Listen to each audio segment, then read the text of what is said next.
Well, hello and good evening, everyone. Thank you for joining us on this Fans React Friday. We're a bit sparse at the minute. It's only me and Johnny in, but hopefully we'll have a couple of others joining us in a bit. So, Johnny, how you doing, mate? Good week? Yeah, everything Sunderland aside, it's been a lovely week. Had a lovely time, lovely, nice, relaxing week. Just ready to kick off the weekend and stress about nothing and not worry about any sports. Nothing's happening. I know, yeah. It's not been a good week for Sunderland, has it? But we'll. Oh yeah, that little matter as well. That little thing, in our lives that causes us the most pain. But we'll get onto that a little bit more in a bit. Got 20 people in at the minute, so good evening to everyone watching wherever you are and whatever you've been up to. I guess we'll have a little start, Johnny, to be honest. Let's talk about these past two games then, Doncaster and Cheltenham. Did you go to any of the games? No, I haven't managed to see much of them, to be honest. Part of the life of work and every Saturday and being in hospitality is I don't get to see as much of the football as I would usually like to, although that might not be as much of a curse so much as a blessing the last couple of weeks. Is it, No, but even just from seeing the team selection in the Doncaster game, it just instantly you had a bad feeling about it. I think pretty much everybody was in agreement that after the complete shambles that was Bolton, we needed changes. We needed somebody to be a bit brave and show a bit of guts, change the team up, shake things about. But instead, obviously, what we got was more gutless, spineless performances. Obviously, we weren't outplayed and outclassed in the manner that we were at the University of Bolton Stadium. But it's just, I think it's a sign that the culture behind the scenes is starting to perhaps go a little bit wrong in whatever way it might be, is that's seen as an acceptable team selection after the worst performance in our club's history. I think it's fair to say, to make one personnel change when you've got something like 5 January signings, ready and available for selection. Now, fair enough, someone like Defoe's probably not going to start the game that soon after coming in, but we've had Tri Hume sitting on the bench for a few weeks. We've had, Roberts and Clark have come in and both at least have played football this season. And they're fit, they're ready, they're not, no one's come in carrying injury. So I thought that just set the tone for what was going to be a very, very disappointing week. And obviously we saw it continued the following game. I mean, this bloke Dodds, I think he's just in over his head. He's out of his depth. I almost felt sorry for him because it's clearly not a manager. Yeah. And he's been shoved into arguably the hottest of hot seats in League One, isn't he? And, expected to try and do the job. But, like you said, when you have that defeat against Bolton and one change for Doncaster. I mean, we said last week, didn't we? We said it'd just be typical Sunderland, just to go in there and we'll lose. And, we ended up doing that all over again. And was probably equally as, as bad as Bolton, really. Even though we didn't get beat that bad, still to get beat at home to bottom of the league is just, it's just unacceptable as well. But, talking about the team there, one change. He did make a few changes for Cheltenham. Obviously, Hume started, Matete started in midfield. Clark, I think, sort of first half we were all right. I didn't think they played too badly in parts, but the second half was poor. I mean, what did you make of that second half, Johnny? It's just, we look like a rudderless ship at the minute. I think there's a lack of leadership on the pitch amongst the players, the 11, whoever it is that goes out every week. There doesn't seem to be a voice, or a presence where everybody's looking towards one person or two people maybe to drag the team on. Clearly, there's no, we don't have a man. Well, we didn't have a manager for either of those games, so there's no leadership coming from that position. And it's becoming increasingly clear that things aren't quite as clear cut behind the scenes in terms of the ownership structure and who's actually involved in the decisions as we might have been led to believe. So I think, to be honest, obviously the players are good enough to get results. They've got to take a lot of the responsibility for going out on the pitch and not performing. But I think it's just emblematic of a team that has no leadership and doesn't know what direction it wants to go in. And I think once that is addressed, which hopefully it has been, then we can start seeing some results. But it's 6 points that you've dropped in a week when, you know, they could be absolutely critical come May. And we were already in a position where we couldn't really drop points in the first place. So I think, you know, there's only so much any manager can do in terms of individual players making mistakes or somebody switching off or what have you. But it's clearly a playing side that needs somebody to grab it by the scruff of the neck and point them in the right direction. Yeah, I think you're absolutely spot on, mate. I think it's really worrying at the minute, isn't it? You know, with sort of the things that are going on the pitch and behind the scenes as well at the club. It's really not a fantastic time for the club. I mean, I was just sort of thinking about it earlier, you know, with these probably, like you say, massive 6 points that we've just dropped. I think, who do you think really is to blame? Do you think there's a bit of sort of Speakman to blame because of, you know, obviously sacking Johnson and he's, you know, with nearly 2 weeks and we've still not sort of replaced him? Do you think it's that sort of selection thing? Or do you think it is sort of more than, you know, the players on the pitch just not performing? I think you can point fingers in a lot of directions at the minute, and I don't think you'd be too far wrong with any of them. I think clearly, you know, there were things going wrong that led to Johnson being sacked. That's obvious. Results and whatever else it might have been behind the scenes.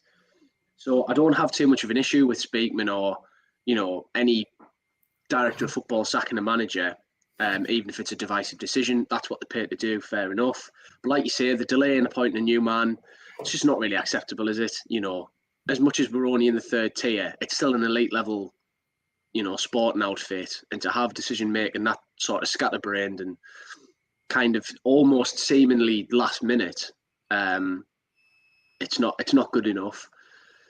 Like I say, the players have to shoulder blame, even though we've got a really young squad, which, you know, gives them some leeway in terms of a lot of them won't have experienced this level of pressure before and this sort of upheaval. That's fair.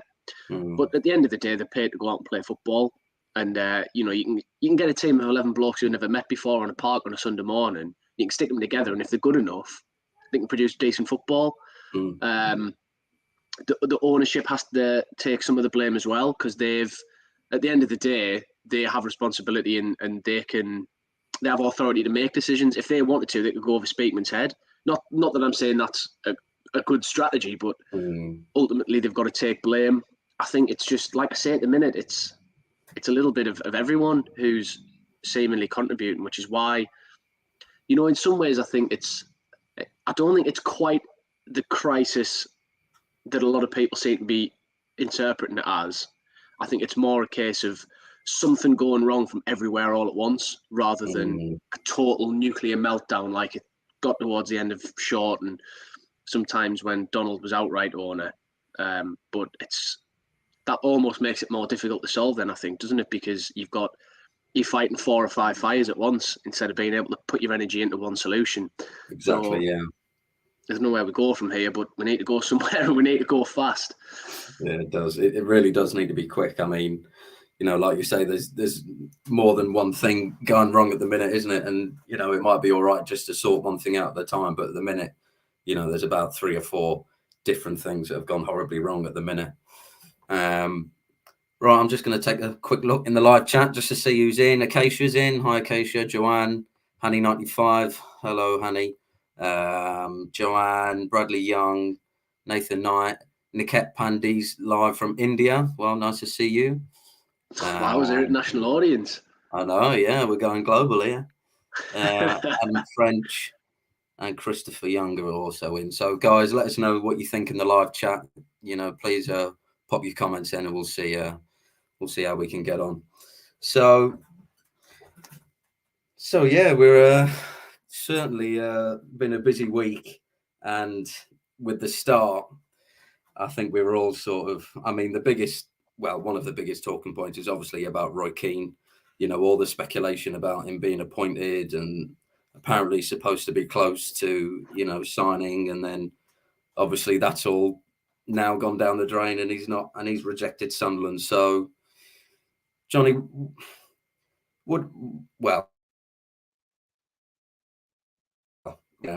and is he protecting his sort of credit at the minute? Do you think is he sort of saving himself from a bit of a bombshell here at Sunderland? What do you think?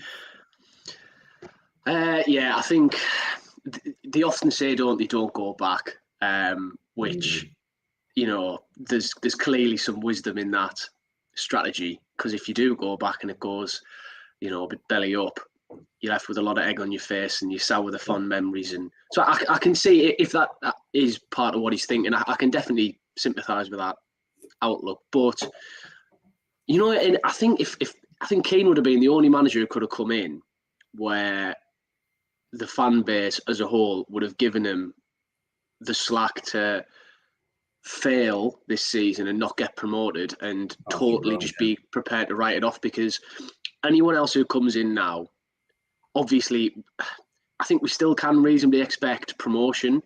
The squad's obviously good enough to win the playoffs. When you see some of the teams who reach playoff finals in League One over the years, they're not great. I mean, even Doncaster, who we're currently so disgusted at having been beaten by, they were only in the playoff semis a couple of years ago. Yeah, that's true. There's not a massive difference between being in the playoffs and being fighting for your lives in this league for a lot of teams. So we've obviously got the talent. So anyone who comes in, and obviously we think it's going to be Alex Neil, because we've seen photographs of him travelling with the squad in a club tracksuit. So before he's even been announced. But regardless of who it had been, they're going to come in with the expectation to go up. And with anyone who coming in who's an unknown quantity to our fans, they don't have that grace period or that leeway of us thinking, well, we know that, if it was Keane, you think, well, we know that he's going to put the boot up them. We know he's not going to take any shit. We know he's a strong personality and he's proven himself at this club in the Football League before. So I feel like if he'd come in and not got promoted, the fan base would be willing to kind of go, right, well, fair enough. If Keane couldn't do it, clearly there's problems in the squad, whatever it might be. But whoever else it is now, if we don't go up, which obviously is a real possibility because the playoffs are a massive lottery, there's going to be that element then of doubt of, well, similar with Johnson even. He came in midway through a season with a good squad, got us to the playoffs and then didn't see it through. And then from that point onwards, you've got that undercurrent of doubt of, well, is he good enough? So as much as I'm prepared to back Neil or whoever it may be, if they don't get us promoted now, there is going to be that element of doubt. Whereas with Keane, I think that wouldn't have existed. So if you're trying to put yourself in his position for, you've had your job interview, they've offered you the job, why haven't you taken it? I think, that there must be something behind the scenes that's put him off, because I don't think Roy Keane's too proud to risk his reputation, say. I think he's the type of character that would bollock someone for that attitude. So I think he must have seen something. But what exactly that is, obviously, only he'll know. Yeah, I mean, there's all this sort of talk about, still with Madrox sort of coming in, but I'll get into that a bit later. Apparently, Medford has been on the panel interviewing as well, and you just sort of think, how much influence do they still have, in the club? Obviously the percentage of shares are unknown. But we'll get onto that a bit later. But I mean, with Keane, I think everyone now, as a Sunderland fan, because it's not going to be him, we were so sort of hyped to think that it was. We're all expecting the announcement, and to now and not be caught off. I think anyone coming in now really is going to be a bit of a letdown. But I think the only thing is with Neil, he seems to have a good cred. I'm reading a lot of stuff on Twitter. Sort of Roke Report tweeting out, Preston fans, even Norwich fans, what can we expect? And to be fair, what I've read, he seems to be a little bit like, sort of got the attitude of, even like Keane, he's quite old fashioned in his way. He likes quite good attention to detail, morals, principles, standards. I don't know if you saw that little video of it. Someone tweeted saying, "Oh, you're not got anything of them at Sunderland at the minute." he's going to have a real sort of puzzle when he gets here. But like you say, he was spotted at Durham train station when he's reading a bit of paper with a Sunderland trackie on. So you think that's going to be announced. That's about as nailed on as it can get without an announcement, isn't it? I know, yeah. I mean, with the club at the minute, I'm not surprised, really. No. Just these 2 weeks have been pretty woeful from their perspective. So on the topic of Neil, just before you carry on, we've got a surprise third guest coming on. Oh yeah, pleased to say hello to Sean. Hello, mate. Good evening. Just a bit of a mix-up because I was supposed to get what's he called, Alex on. I think he might actually come on because he was a bit curious because he said he didn't know he used to. So I'll send him the link and see if he wants to come on. But are you guys all right? Yeah, not too bad, mate. Not too bad. We're good, mate. We're good. So Sean, I guess I'll fire you a couple of questions. So we were just talking about sort of, obviously the poor results that we've had, the loss to Doncaster and Cheltenham. Talked a bit about, Keane, obviously expecting him to come in and now he's not. And with sort of the appointment of Alex Neil, just give us your input, Sean. What are your thoughts over these pretty disastrous 2 weeks at Sunderland? Jesus, I mean, for me, I've said this quite a lot. I mean, the Lee Johnson, I think there was a right call, although that was very split. There's a lot of fans who were saying that, was quite harsh. But for me, it was the right call. But what isn't the right call is sacking a manager and then thinking, we'll just think about it and think about it and think about it, and then we'll just, we'll stop the game. We'll think about it even more. Surely, if you sack a manager, you've got a backup plan. That's why when he was sacked straight away on that Sunday after the Bolton game, I was of the opinion they've got somebody lined up straight away. Maybe if that was Roy Keane, that's fair enough. But at the same time, if Roy Keane's not willing to come out of can't agree terms, they've got to have another person lined up. Do you know what I mean? I mean, the last absolutely. 2 games, we've played the last 2 games without a manager. Well, I see without a manager, we've had Mike Dodds and Michael Proctor, but you see it without the manager. So we've had 2 games. That's effectively 6 points. So when it comes into the season, them 2 games could be crucial. They could be absolutely crucial. And just the way things has panned out in the last couple of weeks for the club. I mean, today, this morning, announced by Keith Downey that Alex Neil's he's trained the side. Obviously, this morning he's the new manager. Still not announced by the club, and it's like 7:20. What's going on with our club at the minute? I mean, what is going on, Sean? What is going on? But look at Alex Neil. I think now the dust has settled, and we know it's not going to be Roy Keane. I was hoping it was going to be Roy Keane. To be fair, I'll be totally honest. I was interviewing a lot of the Sunderland fans today in the town and the seafront, and all a bit upset about Keane. But at the same time, Alex Neil, he's took the job on, still not confirmed, but he's going to come in. I think, can you imagine though? All of these. It's been announced by Sky Sports News, and then there's what you're talking about. We haven't agreed. I'll be very Sunderland. I've been in the town, you and the fans. I've been in the seafront, and then no, that's happening. But look, I hope he can, rejuvenate the fans and the players, and get this team winning again, because we just haven't looked like. The last few games we've looked really poor-like, and I think they're lacking in confidence. And I mean, looking at Alex Neil, he got Norwich, he got them promoted from the Championship for the playoffs. He did a good job. The Norwich fans absolutely love him.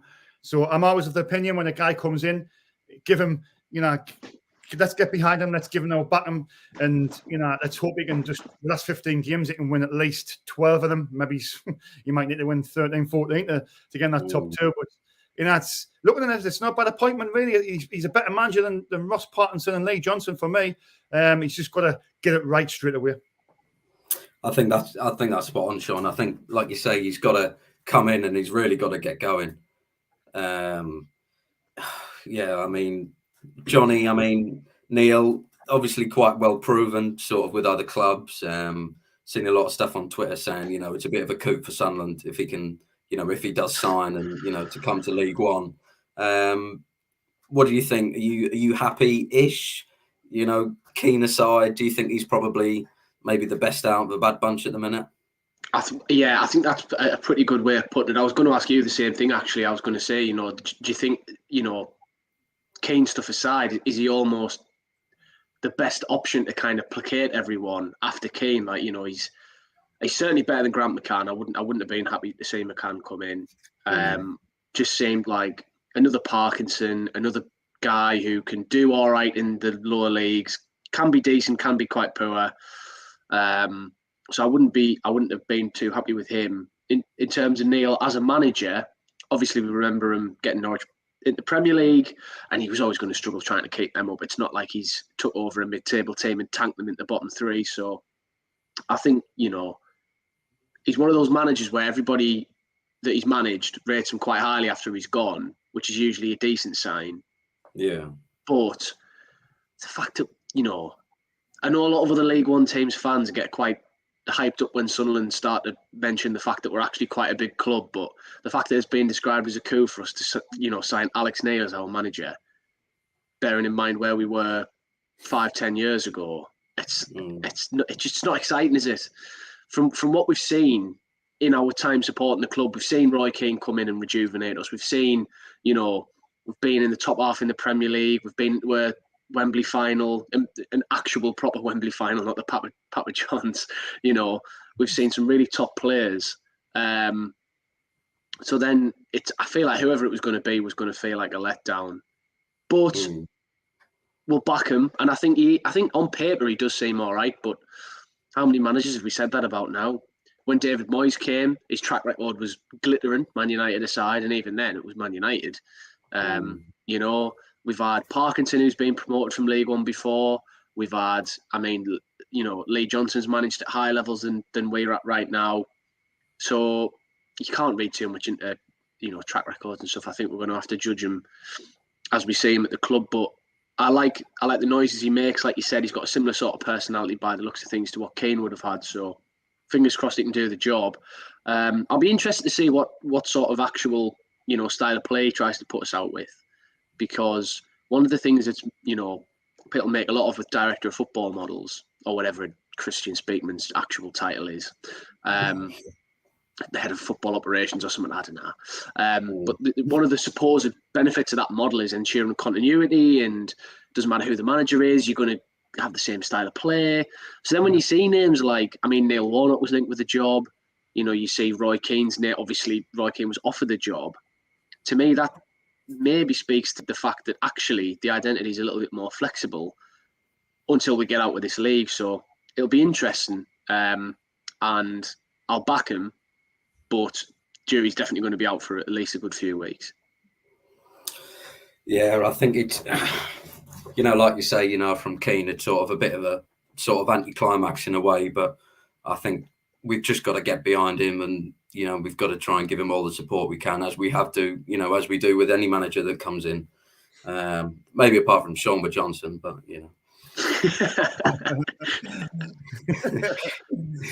but I'm just gonna quite a lot of stuff coming on in the live chat. Keisha's saying that a lot of stuff going on behind the scenes that's affecting the team, which I do agree with. People saying that Keane was asking for about 50k in salary. Whether you think that's reasonable or not in League One, I'll leave that up for you.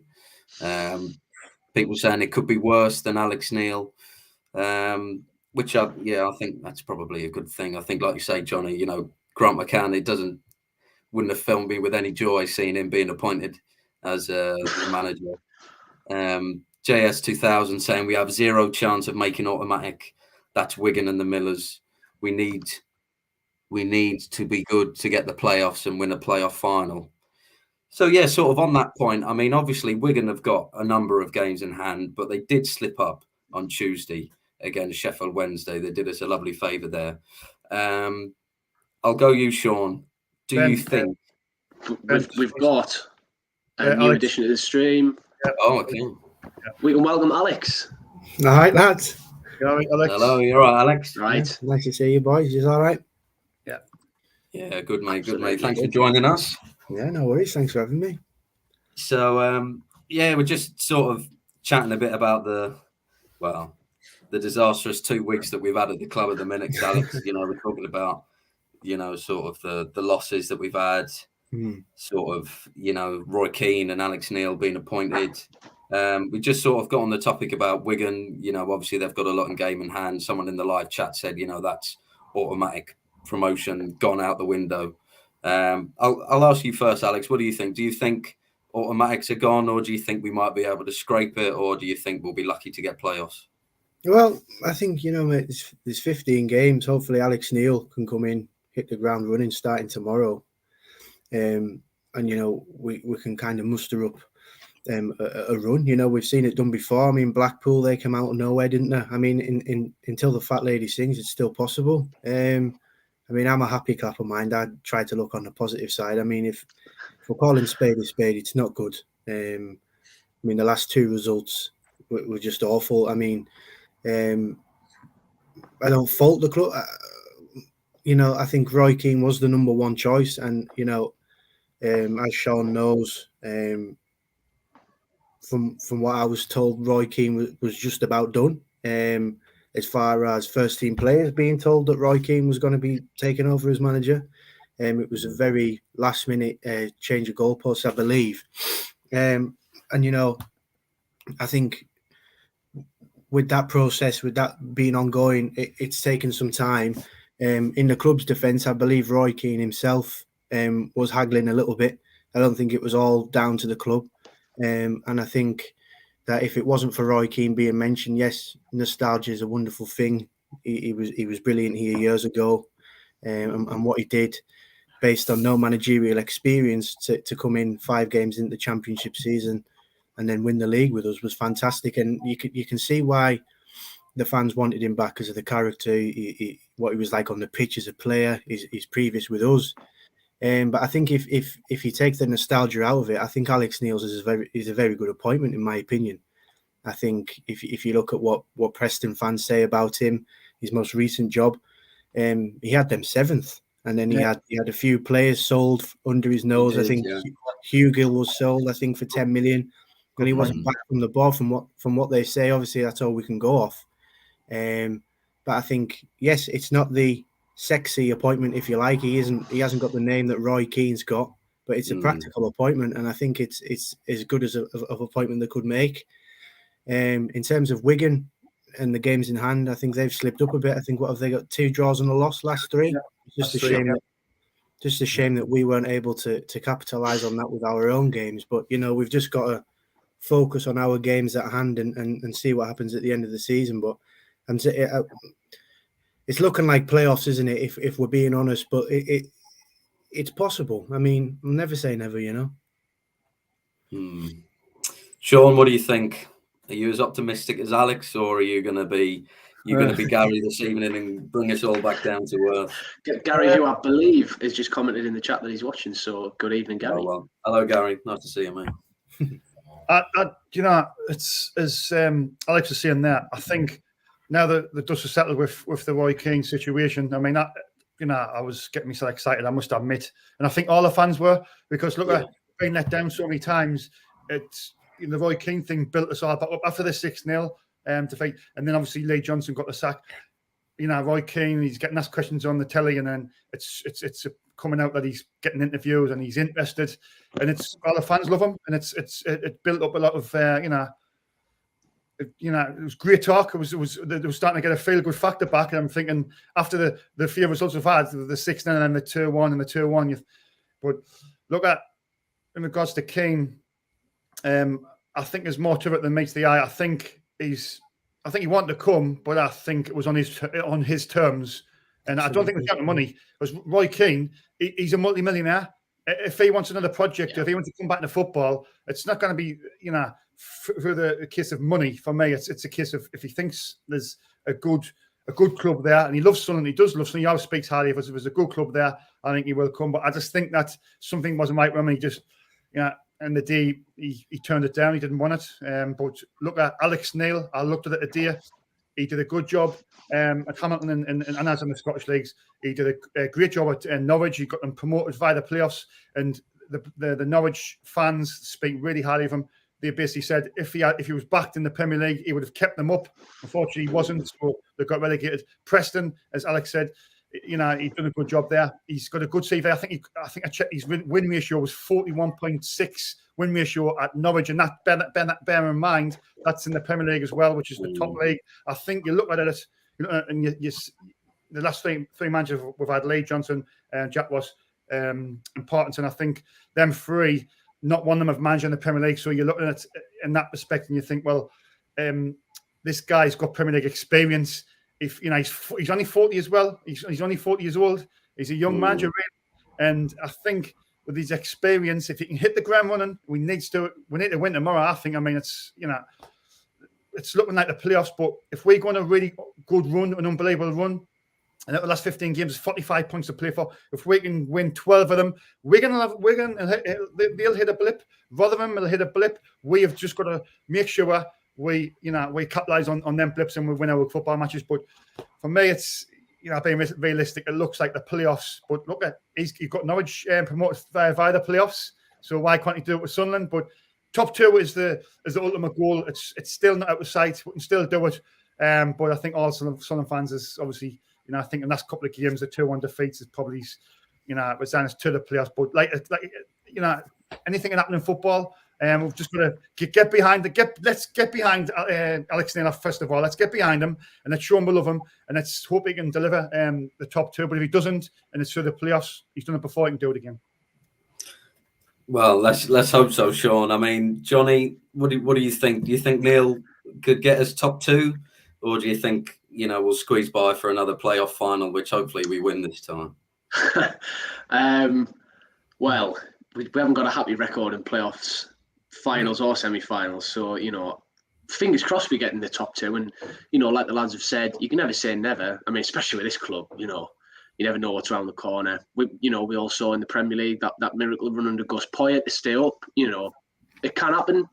Yeah. But there's a reason that they're called miracles. They don't happen very often. So I wouldn't be pinning too many hopes on automatic promotion. The one thing I will say, actually, and, it might be a slight hot take here. I might defend the club slightly because we have given them a bit of abuse so far. And I'm sure we'll give them a bit more before the stream's through. Obviously, they're not covering themselves in glory just at this particular moment. But, and obviously we all wanted to see, well, I mean, we didn't want to see Lee Johnson lose his job for poor results. First of all, you want any manager to succeed. But as soon as he has lost his job, as we've all said, you've got to bring somebody in as quickly as possible. You can't be dithering about and losing points, which are going to bite you in the backside at the end of the season. But the accounts that I've read say that Keane didn't turn the job down until Wednesday, which would be after both of the games. Now, if they have had Keane in mind as the first choice and they've gone to him and offered him the job, again, this is just supposing that's accurate. It could easily not be. But supposing it is, if they've given him the offer and whatever it is that's caused it to break down, which again, could easily be the club's fault, and I wouldn't be surprised at all. Whatever it is that's caused it to break down, if that hasn't happened until after both the games have taken place, I don't really see how much earlier we could have acted in bringing in the second choice, because if it then comes out later that the club have had Keane not having yet rejected them and have then turned him down to bring Alex Neil in, that's not going to go down well. So, there is a potential sequence of events that could have happened that mean maybe it's not entirely the club's fault.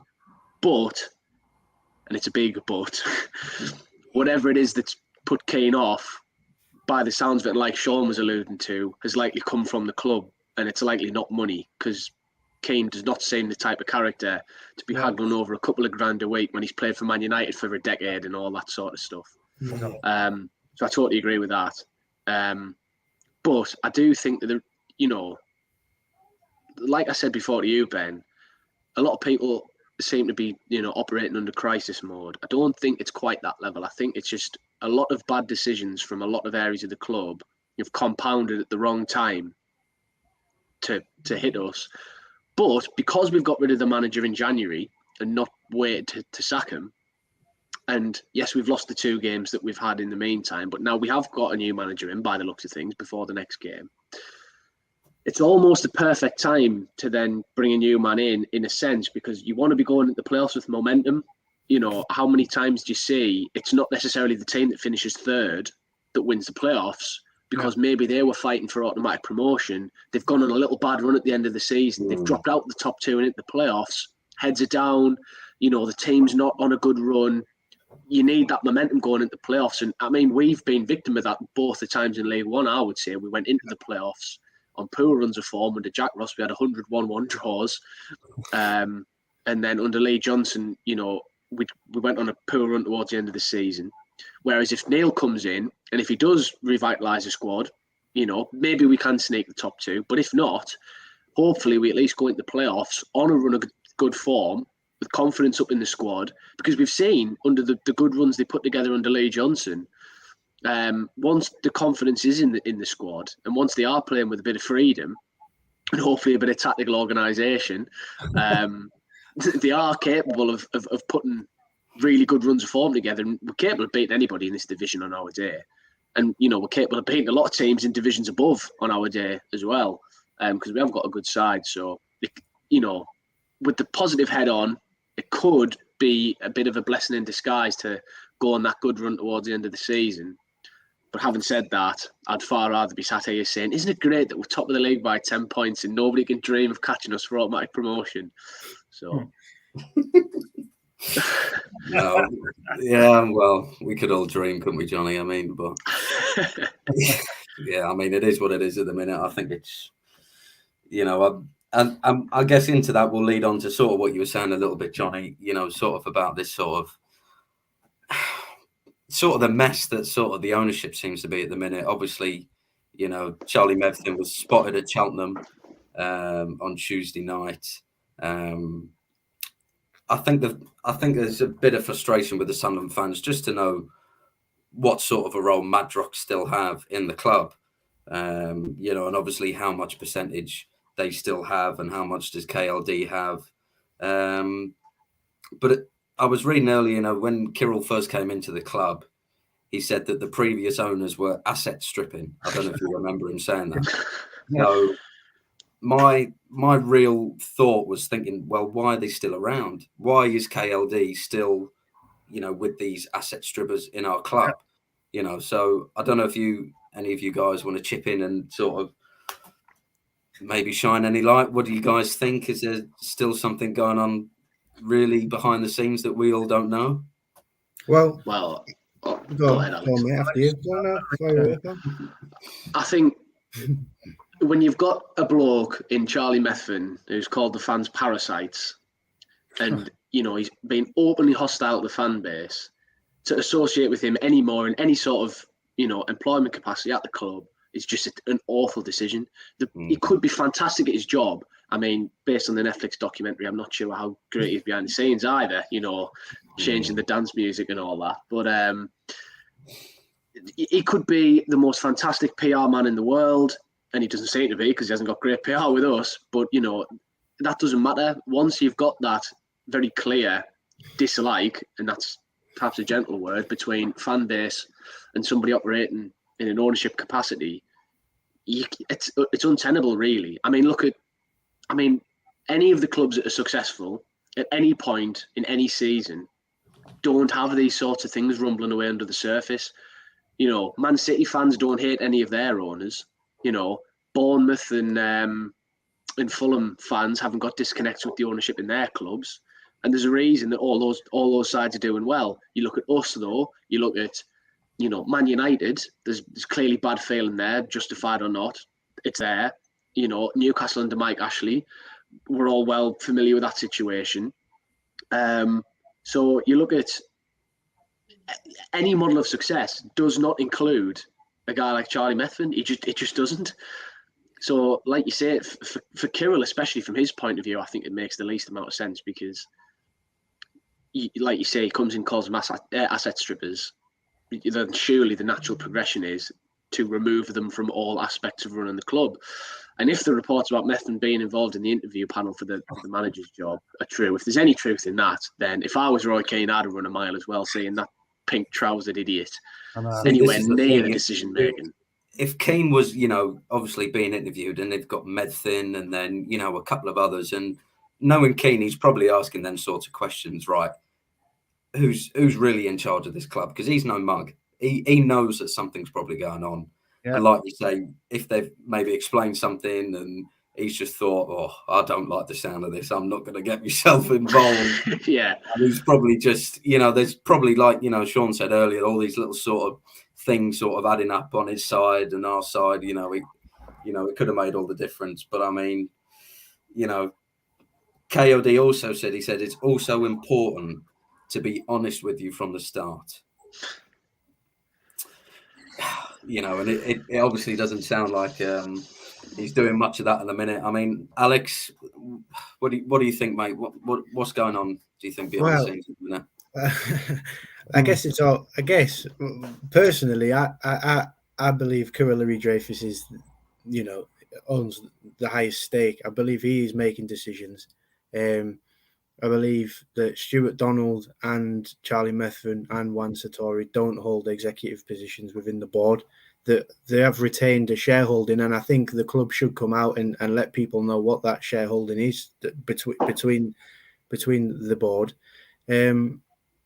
But like you said, Johnny, with on the interview panel with Charlie Methven, I think actually Charlie Methven was pushing for Roy Keane. I don't know if it is well documented or not, but I remember when Jack Ross was sacked and Phil Parkinson came in, that was one that the Methven and Donald were looking at. But as soon as it got to finance and money, it was knocked right on its head. And like you say, with Roy Keane, he's no mug, and he's had previous issues with Sunderland owners in the past, obviously with Ellis Short. I think there needs to be some clarity from Kirill Dreyfus about who owns what, because it's unsettling. It's unsettling for supporters, and it's really hard, I can imagine, in some supporters' case, to get behind that vehicle if we don't know who's in the driving seat and who's in the back seat. It's difficult for supporters to buy into. Yeah, absolutely. I mean, when you think, obviously KLD said what he said, they were asset strippers, and now they're working together. If I was working with someone who would, slag me off, I'd always have that little thought in the back of my mind thinking, can you work with someone who, that doesn't really, have been saying them sorts of things about you? I mean, obviously, it's a professional capacity and you need to be able to get on and do your job. But there is that little sort of niggly thing in your mind with that sort of stuff. Absolutely. I mean, Sean, what do you think? What do you think, mate? Are you agreeing with everyone, or? I mean, when KLD first come in, he obviously released a statement saying that he was, I think he was the main shareholder. Yeah, I think there was something come out the other day. I think Alex was commenting as well on Twitter. The reported shares was, I think it was KLD was 41, Stuart Donald was 37, then it was Sartori 20 and Methven 5, something like that. But I don't know if that's true. I mean, and I also heard that there was an NDA signed as well. Did you hear about that? An NDA, so they couldn't. No, that was rumored early on Twitter. But for me, in April, if they don't come out and tell us who's got what, then straight away they don't have to as well. In April, when the financial things come out, they don't have to tell us exactly who's got what. But I firmly believe if they don't in April this time, I think they will definitely know there's something not right, and there's something going on. But I mean, it's a right kick in the teeth when you're thinking that they've only got a tiny little share left in the club, but then it's coming out that Donald's still got a massive slice of the percentage, and it's just we want them at our club. Donald, Methven want them out of our club. They bought the club with the parachute payments. They've pinched money out of the club, 20 million. Where's that going to go? The club's not going to say that again. You know what I mean? And they want a big payday. And the day they want when they got Sunderland FC, they must have thought they won a lottery that day because they got us for nothing. Because Ellis Short wiped the debt, and what they're trying to do is they're seeing an opportunity. They come in, they've brought all the fans down, and they want their big payday, and they're not gonna leave Sunderland Football Club until they get their big payday, and that big payday is when we get out this division, and it probably not even that. Even when we get back to the Premier League, that's their big payday, and that's when they'll probably, hopefully we'll see the end of them. But like you said, on interviews at the end of town, my feelings on them, on Stuart Donald and Methven, they're horrible people, and I speak for every Sunderland fan here. We just want to see the back of them. And if that means KLD buys them out, hopefully he does in the long run. He gets rid of them all, and he's in full control of the club. I think that's what all Sunderland fans want going forward. Really, absolutely spot on, mate. I think I think if you're Kirill, you're sort of, you've just bought a club. Well, you think you have, and you're ended up sort of loaning it out to the people that you've just, taken over from, and they're still involved. So from his point of view, you're sort of like, well, this isn't my team. This isn't my club. I don't own it because, the past owners, investors, they've still got their hand in the mix, and they can still up with the decisions. So I guess that must be tough for him. But at the same time, I think it's all a bit of a mess, this Madrox thing. But I saw on Twitter earlier that the Red and White Army, they've got a meeting with Sunderland on the 16th of February. Yeah. Well, they'll be talking to the club, addressing numerous issues. Sure, that'll be a short meeting. Well, yeah. I won't be like to take the minutes for that meeting, let me tell you. But, no. There's a lot that's probably going to be said on there, and obviously, they do tweet all the results as well, live and that sort of thing, and all the minutes of the meetings will be up on their website. So I think once they, if they do disclose anything, knowing then they'll probably, tight lip, all of that sort of stuff. But we'll wait and see to that. Just very quickly before we move on, if you don't mind, I've just noticed a comment from AJJ, who's been commenting throughout the stream about various things. He says, if we were top of the league and however many points clear, would we still be regurgitating the same off-field issues? Mm-hmm. Yeah, that one that you just flashed up for a second. I saw that was me. I'm just trying to get back to the top. When was the last time we were top of the league and points clear? Was in the Championship under Keane, right? That was the last time we were top of a division and flying, yeah? Was there any ownership issues then? No, there wasn't. We had Drew Reville had just come in, Niall Quinn was the chairman, everything was unified, everyone was pulling in the same direction, everybody was unified, there was, total agreement and harmony behind the scenes as far as we're aware, right? And then the good times under Ellis Short were before he lost interest. There was no director of footballs involved. I mean, there was that one decent half season under Gus Poyet where we got to Wembley, but ultimately that, we didn't win anything or whatever. The best times under Short were when there were no issues behind the scenes to speak of, which is sort of the point I was getting at before. It's, yes, you can, there are certain fans who are sort of never happy and they'll whinge on in every club, every fan base. There are people who just want to pick faults or whatever. Fine. Take your issue up with those people, but the reason that we are focusing on these things is because they do drag the club down. It brings the performance down on the pitch.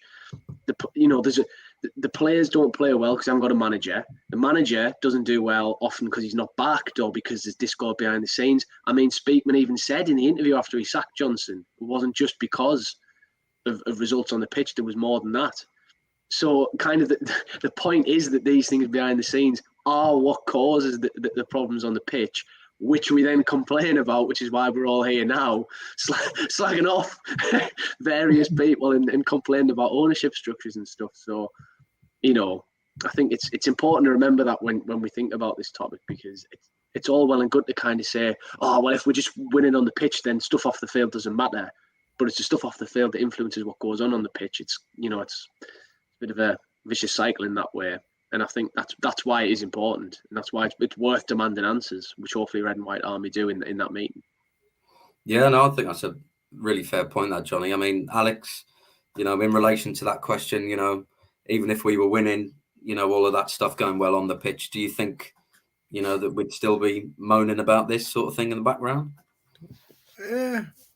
Well, I mean, it depends. I mean, earlier on in the season, when we were playing well under Lee Johnson, I mean, the buzz around the place on that opening day when we beat Wigan was fantastic, and as you say, it does have a snowball effect with how the team's doing. Because, like I say, the start of the season, things were rosy. We were bringing in sort of young talent from academies for decent deals, whereby, there's something put in the contract that has decent resale value for the club. Like the Dennis Serkin one, for example, I believe that it's a 6 or 7 million buyback clause that Tottenham have in there. I believe there's a nice sell-on involved from Leeds part for Huggins, which allowed us to get him for nothing, which was another fantastic one. And I think at the start of the season, when things were going well, I can't remember August, September time anything sort of coming up around this. And I mean, it does. I mean, on transfer deadline day, Speakman was a god, wasn't he? He brought in Jay Matete from Fleetwood, which was a fantastic signing. He managed to bring in Jermaine Defoe, as we all know, and all over Twitter there was Christian Speakman appreciation posts and all kinds. And then obviously things have turned a bit sour, and rightly so. People are right to have those opinions.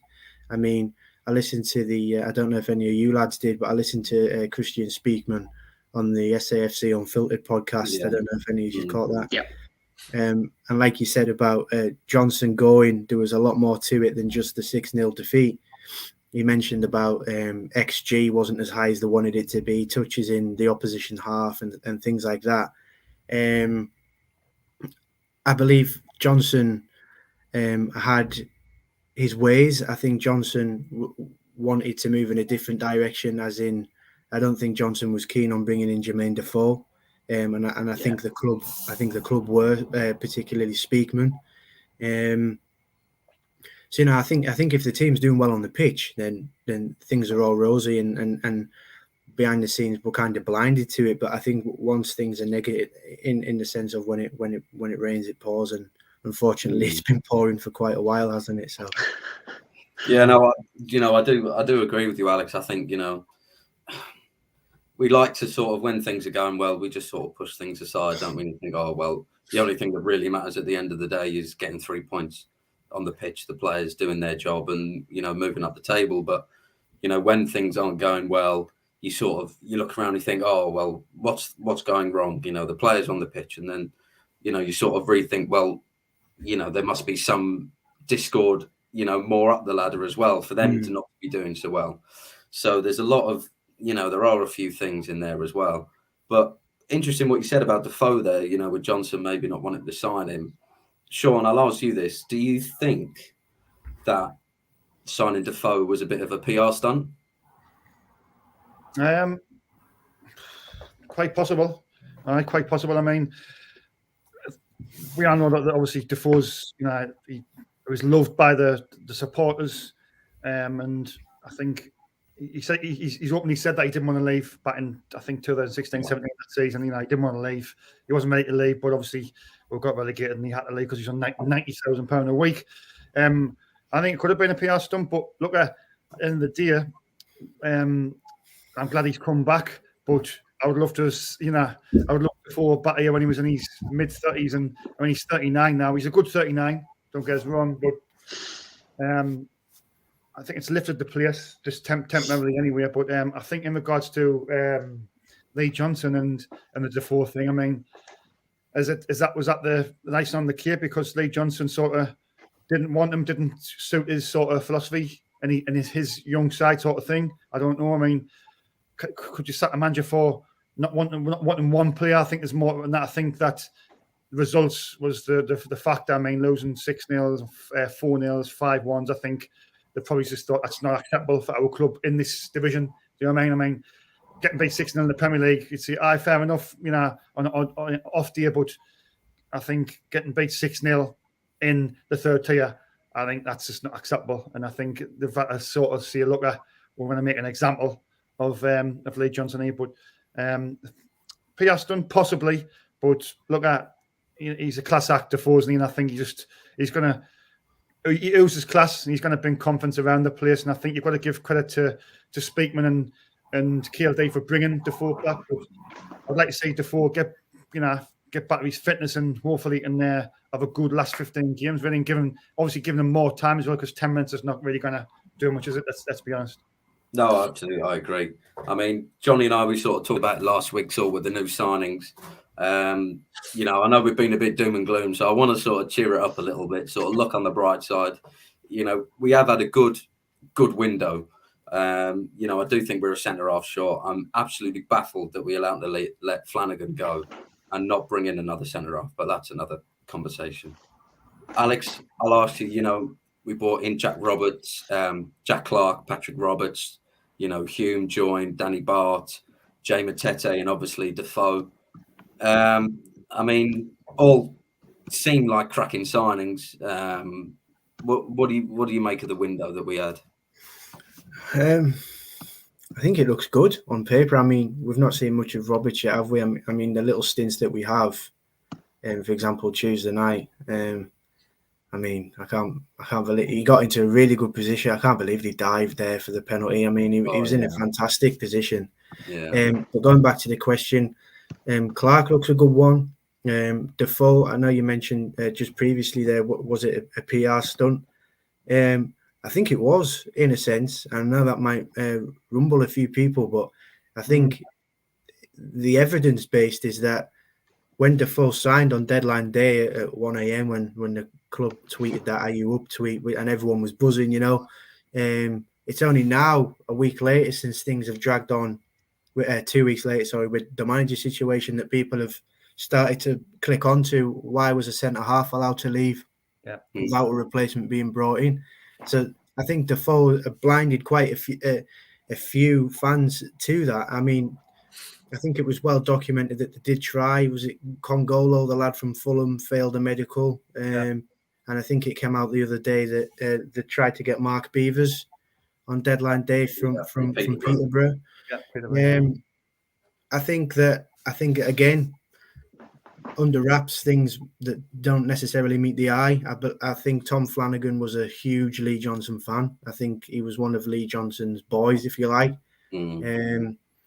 And, you know, when he left it in that little statement from Christian Speakman that said, you know, we've let Flano go because he had 6 months left on his contract, perhaps isn't going to get the playing time he's looking for, and we've allowed him to secure his long-term future. Well, that doesn't wash with me, because this is Sunderland Football Club in Division 3 in England, and we've left ourselves massively short at the back. I mean, Danny Bart's injured tomorrow, so we've got Bailey Wright starting at centre-half. Who's also not fit. Who's not fit. The lad who we've got behind him to step in is Arbenet Jamalji, who hasn't kicked a football in the league for Sunderland Football Club. I mean, how that has been allowed to happen is it just doesn't wash with me. I think, like, you know, if it was apparent that we weren't going to be able to bring somebody in on deadline day, Flanagan shouldn't have been allowed to leave. I mean, Tom Flanagan is a decent defender at League One level. I mean, in the summer he would have been a free agent and there'd have been a club there for him, absolutely. Yeah. So the 100%. Fact he's been allowed to go, you know, in the business end of the season where we need everybody to the ground, a cohesive unit, I think it's a shambles. But I mean, the attacking options they've brought in speak for themselves. I mean, Clark looks good. I touched on about Roberts. The Defoe thing, I mean, if the balls land in the box at Jermaine Defoe's feet, he's going to score. Good signing. But, you know, just the centre-half situation, mate, I think it's ridiculous. And Trey Hume, I mean, when did we sign him? About 7 months ago. It feels like we signed him in the summer, doesn't it? Like it, yeah, because I mean, we only saw him on Tuesday, didn't we, for the first time? Yeah. I actually thought he had played pretty well. Actually, I didn't think he did too bad. In a average, well, under par performance from Sunderland as a whole. You know, I thought he did quite well. I think Battetti played well as well, actually. It was nice to see him, someone that looks like someone we've been missing in midfield for a little while. So there are a lot of positives. You know, I saw Hanny 95 saying there, cheer up, you miserable shit. So we'll try and bring it, you know, from that other end of the scale, Hanny. So can I just mention there, Ben? Yeah.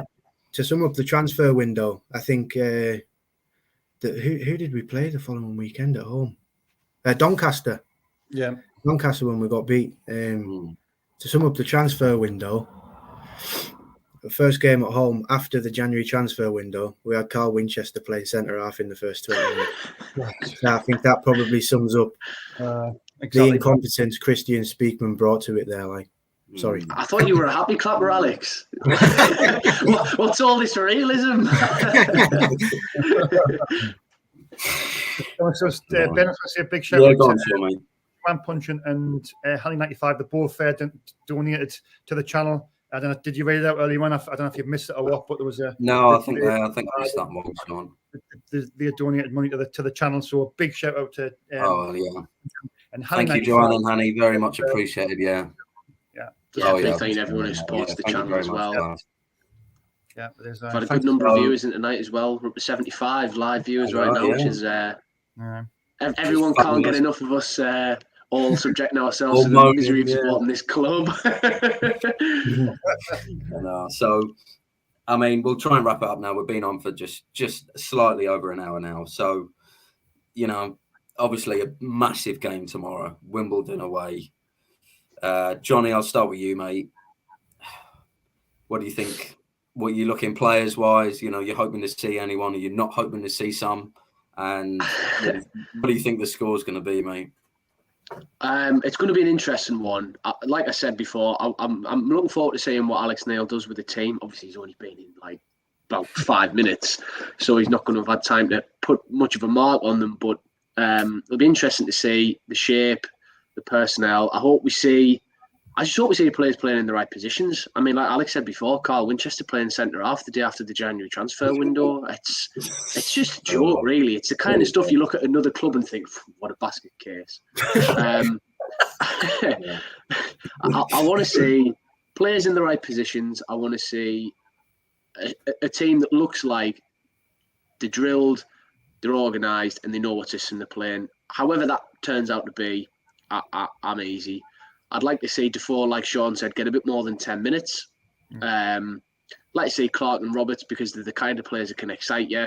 And Gooch hasn't particularly covered himself in glory recently.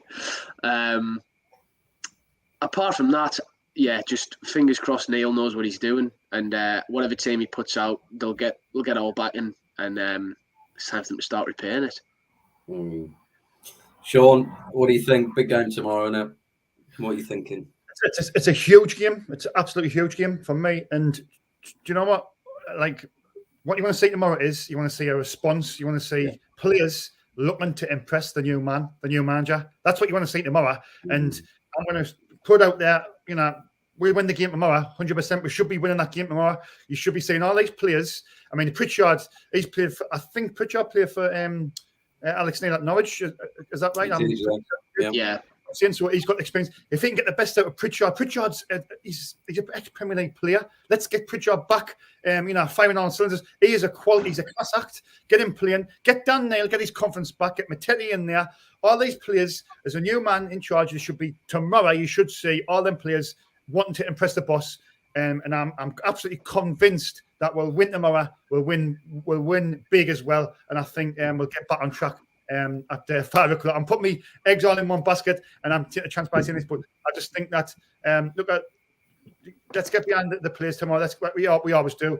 Let's get Alex Neil off to a winning start. And I read something earlier on. It was that, did you know this, that the last man to win his first game in charge? I think he's the last man. I think. Ross, yep. There's been no demanders. I think it's been 11 who failed to do so. Alex Neil, first game in charge tomorrow. Get off to a winning start. Get the fans back inside. Let's get this feel-good fighter back. Let's get this chase for the top two. It's not impossible. We can do it. You know what I mean? And I'm confident. Good. Yeah, we needed a bit of that, Sean. We needed a bit of cheer. I feel a lot ready to go into war here. Come on, let's go. So, Alex, score and scorers tomorrow. What do you think? Yeah, can I just say, I think Sean there, I think you were more animated in terms of leadership there than Corey Evans has been all season.